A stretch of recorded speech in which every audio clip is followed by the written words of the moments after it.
আসসালামু আলাইকুম প্রিয় দর্শক। আজকে হচ্ছে 22 জুলাই 2025। এখন সকাল 11টা। তো দুই একটা ভিডিও আগে দেখেছিলেন আপনারা যে এখানে কি পরিমাণ পানি ছিল, কিন্তু কাপ্তাই লেকের পানি খুব দ্রুত বাড়ছে, যার কারণে পানি খুব কাছাকাছি চলে আসছে। এই দেখুন, পানির লেভেলটা ছিল ওইখানে, ওই জায়গাতে ছিল। 2-3 দিনের মধ্যে মোটামুটি পানি অনেক বেড়েছে। তো আমার হাঁসগুলোকে ছেড়ে দিয়েছিলাম, এতক্ষণ এখানেই ছাড়া ছিল। তো বেশি রৌদ্র থাকার কারণে এরা আস্তে আস্তে ভিতরে ঢুকে গিয়েছে।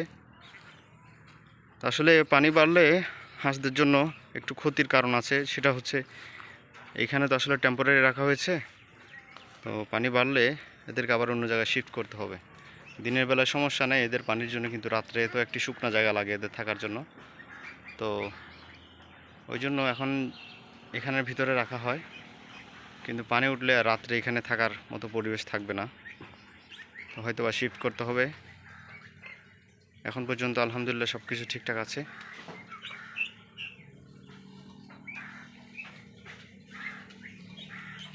তো দেখা যাক আল্লাহ তাআলা নসিবে কি রাখে, দেখা যাক। আসসালামু আলাইকুম।